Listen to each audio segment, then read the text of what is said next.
รัฐมนตรีกระทรวงการเงินเสนอห่างกฎหมายว่าด้วยอากรรายได้ฉบับปรับปรุง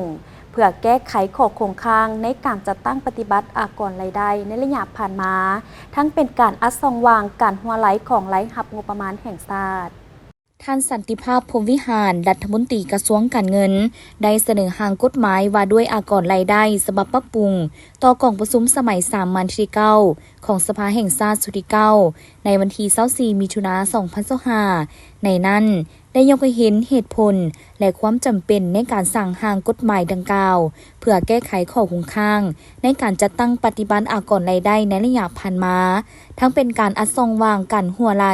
ของไหลหับงบประมาณแห่งรัฐในการจัดตั้งปฏิบัติมติของกรมการเมืองศูนย์กลางภาคฉบับเลขที่04/กมสพเกี่ยวกับการสร้างเศรษฐกิจเอกราชเป็นเจ้าตนเองให้ปรากฏผลเป็นจริงบางเนื้อในบางมาตราเห็นว่า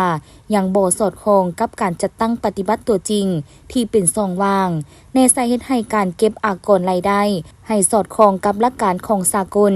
และสามารถจัดเก็บรายรับได้ทุกธุรกรรมที่เคลื่อนไหวมีรายได้อยู่สปป.ลาวเพื่อสุขยูส่งเสริมให้วิสาหกิจจดทะเบียนตลาดหลักทรัพย์หลายขึ้นซึ่งเป็นช่องทางหนึ่งในการเข้าถึงแหล่งทุนจากสังคม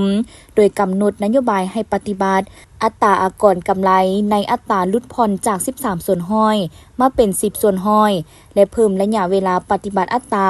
อากรกำไรลดลงจาก4ปีมาเป็น10ปีสภาพการปรับปรุงเนื้อในของกฎหมายบ่ด้วยอากรรายได้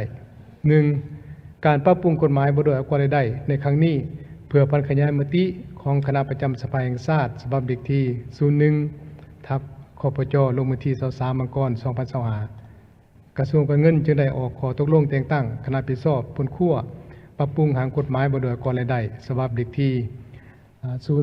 0316/กงลงวันที่6กุมภาพันธ์2025โดยมีทานรองรัฐมนตรีกระทรวงการเงินเป็นหัวหน้าคณะ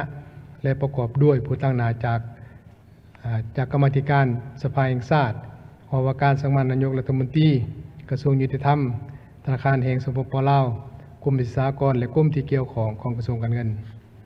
กฎหมายดังกล่าวประกอบด้วย9ภาค7หมวด74มาตราในนี้ปรับปรุง55มาตรายกเลิก2มาตราและรักษาเนื้อใน99มาตราการปรับปรุงเนื้อในของห่างกฎหมายอากรรายได้มีบางมาตราที่สำคัญคือมาตรา3การอธิบายคำศัพท์ได้กำหนดเนื้อในเพื่อให้สอดคล้องกับหลักการของสากลและเพื่อให้สามารถจัดเก็บรายรับได้ทุกธุรกรรมที่เคลื่อนไหวที่มีรายรับอยู่สปป.ลาวเป็นต้นราคาโอนบริษัทข้ามชาติมาตรา12และมาตรา13ได้กำหนดให้นิติบุคคลที่อยู่ในกลุ่มบริษัทข้ามชาติที่มีรายรับประจำปีตามเงื่อนไขขององค์การเพื่อการร่วมมือและพัฒนาเศรษฐกิจต้องเสียอากรกำไรขั้นต่ำ15ส่วนห้อยมาตรา16ผู้เสียอากรกำไรเพื่อสุขยูส่งเสริมให้วิสาหกิจให้จดทะเบียนในตลาดหลักทรัพย์ให้หลายขึ้นเป็นต้นมาตรา16ข้อ2.3โดยให้ปฏิบัติอัตรา10ส่วนห้อยสำหรับบริษัทที่จดทะเบียนในตลาดหลักทรัพย์เป็นระยะเวลา10ปี